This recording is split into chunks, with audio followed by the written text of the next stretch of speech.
Hey guys, I've been building this battery box here for the last few days, and I've built about 40 battery boxes over the past 2.5 years. Every time I build one, somebody comes along and they want to buy it. And I'm down to my last 3 boxes. These are the ones I'm building for myself, and I am officially not building any more battery boxes for anyone else. But I thought I'd like to document my last few boxes. And if I was going to document this one, I had to go ahead and start shooting just to show you kind of where things are mid-progress. If you see something you like, feel free to ask questions about it. I'll be as responsive as I can be. If you see something that you think is crazy, then by all means, say something along those lines as well.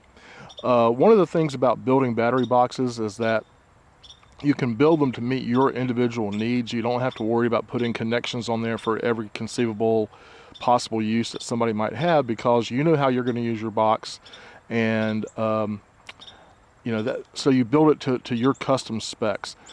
And this box came about kind of unusually. These eco-worthy batteries here, the 12 volt 30 amp hour batteries, these are not batteries of a size that I would normally use for something, but about 2.5 years ago during the pandemic, I wanted to go car camping and get out of the house and travel a little bit. And I needed something to power me in my CX-9. So when I looked at all my options, what I chose to do was build a platform and mount the batteries underneath the platform. I built a system where the batteries were suspended on the bottom of the platform along with the charge controller and the inverter. And it was really good because these batteries are only about 3 1/3 inches thick. So I only had to build a platform that was about 3.5 inches high, and that left me plenty of headroom once I was in there sleeping or horizontal. And so I was really impressed with this. It worked out really well for me. And this is not an eco-worthy commercial, but I was just really pleased with how things came together. But in any case, I needed the following year I needed more power, so I went to a bigger battery box, more conventional type battery box, and I wanted to build something using these batteries. I didn't see any point letting them sit around. So welcome to this Frankenstein of a battery box here, but it's coming together really well. This is a really inexpensive Plano box. It's about $15 at Home Depot. I'm not sure what Plano had in mind when they decided to build this box, because it comes with a divider that would be inside the box like that. So, and these will slide in and out. So they have it to where you can make it a 2-compartment box, a 4-compartment box, or a 1-compartment box. And just ignore these holes in this because that was something I did. But in any case, you take those out and you have a pretty versatile box. It's a decent sized box, but there are no handles anywhere on the box, and you can't tell really, probably in the video, but everywhere you might conceivably grab it, you actually have a beveled edge almost, like here and here. This is where you're supposed to grab it, but there's really not much there to grab hold of. So, but anyway, I bought the box, and I'm glad I did. I like the box. So what I've done just externally here is first thing I did was add feet. I like for anything to be off the ground a little bit, off the floor, but in this case I thought it was necessary. You see 4 bolts coming through here that you'll know what they're there for in a second, but they barely extend beyond these ridges to the point where if I loan this box out to somebody and they put it on a fiberglass surface on their boat, or if they dragged it across their tent floor, it might actually tear their tent floor. So the feet gives you some standoff and keeps that from happening. And yeah, I could have taken my angle grinder and ground them down a little bit, but I just chose not to. I was going with the feet anyway, so why bother? I added some ventilation holes. There's a ventilation hole there, and there should be another ventilation hole there, as well as power connectors. And on the other side is where all the fun starts, with all the holes. And so you've got, I don't have my power switch in yet, but you've got your typical 3-gang 12 volt panel, on and off switch there, your voltmeter in the center that also has 2 USB ports, and then your conventional 12 volt accessory outlet. I don't usually use the accessory outlets anymore. I have a refrigerator that I camp with, and I direct wire that into one of the 5521 sockets here, and I feel that's a more secure connection. And then I've got a 110 volt outlet right here, and that's it. Nothing crazy. I don't have a bunch of switches on here. I've seen some projects that people have done, and I applaud anyone who does projects, but some of these things, it looks almost like you're building a box just to see how many meters and how many digital readouts you can put on it. I saw a project the other day on YouTube that actually utilized 2 of these batteries, and the gentleman who did it, he absolutely the most beautiful wiring job I've ever seen.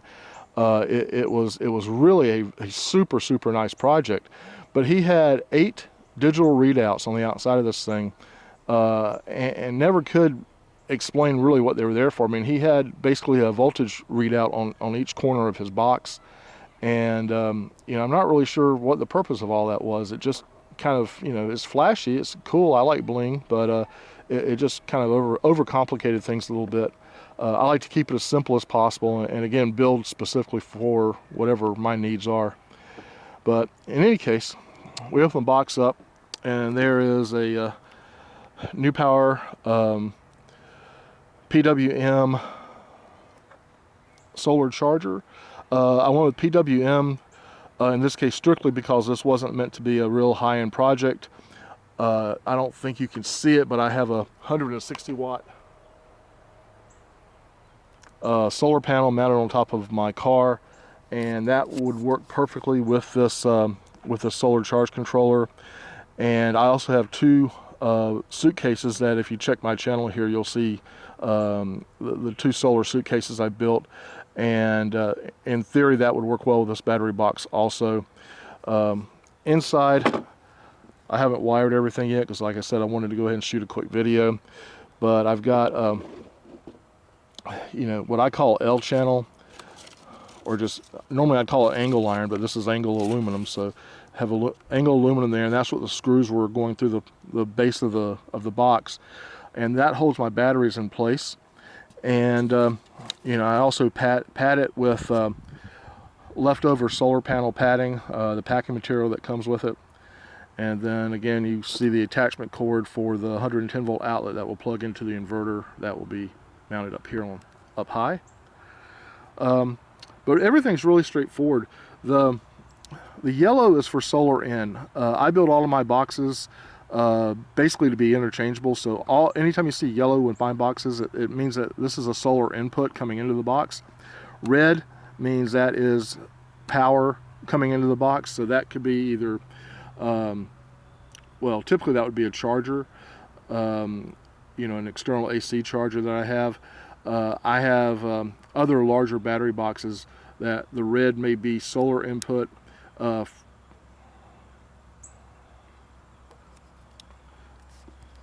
But in any case, this is what it looks like on the inside before everything goes together, before all the wiring is in place. Just wanted to give people a chance to see it.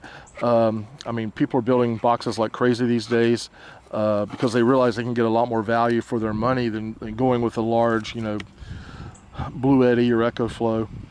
So let me throw the batteries in here real quick, and you'll see what it looks like when everything is more or less together.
Okay, so here we are. I put 3 of the 4 batteries in just to show you how they're going to be placed. I'll try and slip the 4th one in here.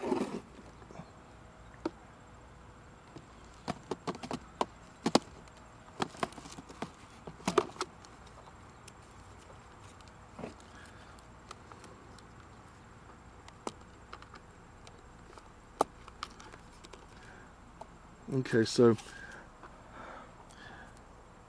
I like to have batteries held down. I don't think these batteries would have gone anywhere because, as you see, they're in there quite tight along that that L channel that I put in to keep them from moving from side to side, and they're wedged in this box. This box literally has about a 1/16 of an inch additional length over what was necessary just to house these batteries. So I mean, it's in there good and tight.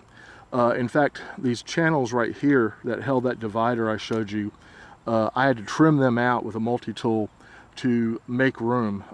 It's that tight. But I trimmed out that channel on either end, and I trimmed it out on either side to give me the space I needed for this whole setup.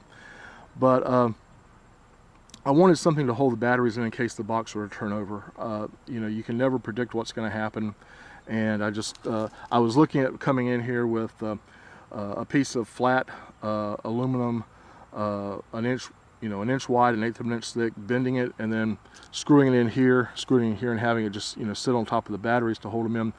But I saw this, and I'd never seen this before. This is combination Velcro. And by combination Velcro, what I mean is you don't have a hook side and a loop side. They're actually intertwined. And as you see, they're quite strong because I'm having a hard time getting it apart.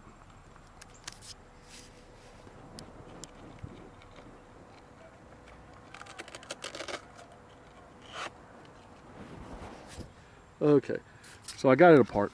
It just took 2 hands.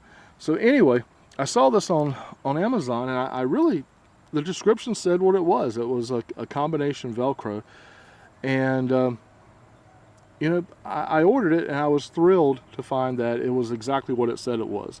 I'm easily thrilled these days, but I'll tell you, since Ted Lasso had its final show of the season, I've been kind of depressed, and I think this combination Velcro kind of took me out of my depression. I was just really happy to get it. Made my life better. But anyway, you strap it in, and just come right across, and it's not going anywhere. The specs on this say that 1 inch overlap will hold 100 pounds, and I've got several inches of overlap there. And if I needed to in the future for whatever reason, I can pull this out and do a longer one. But I was really impressed with that. I mean, that's my favorite part of the box, to be honest with you. That's why I'm kind of talking about it. You get 16 feet of this for about $11, and I'm using it in both of the other battery boxes I'm building right now, which are quite a bit bigger than this. And I just think it's a neat solution. I ideally prefer to have nothing metallic on top of a battery. I'm always worried about worst case scenario where something comes loose and you short out a couple of terminals, and this, you don't have to worry about it at all. So really all that's left for this kit is for me to finish the wiring on the panel, and that won't take long. And then I need to do a cutout of some type to sit on top of this whole surface right here, and that's where I will mount my my inverter. And this other piece here, this piece was part of the divider that came with it, and what I'm going to do is repurpose it. That's why I've been hacking away at it here. I'm going to repurpose that so that it acts as a further divider between the batteries and any wiring. I like that. Keeps everything neat. I want to protect the batteries, and I don't want any shorts. So anything I can do to isolate the various sections of a battery box, with something that's non-conductive, I definitely want to do that. And that's about it for this one. My other videos, I will have other videos up here over the next week or so with the 2 other battery boxes. The one that's right behind this is a 300 amp hour battery box that's obviously quite a bit bigger than this. This is 120 amp hour if you haven't already done the math. And the 300 amp hour is the size I take with me camping, because I can run my air conditioner, my fridge, satellite, and anything else I need. And with the charging ability I have with my solar suitcases, even in the winter when sun is not great, you know, I can generate enough power to stay outdoors indefinitely. But anyway, I'll wrap this one up. I'm just talking now. And if you have any questions, leave them below. And we'll see you in the next video. Hope you liked something you saw here. And like I said, if you thought I did something crazy, please let me know. But in any case, we'll see you next time.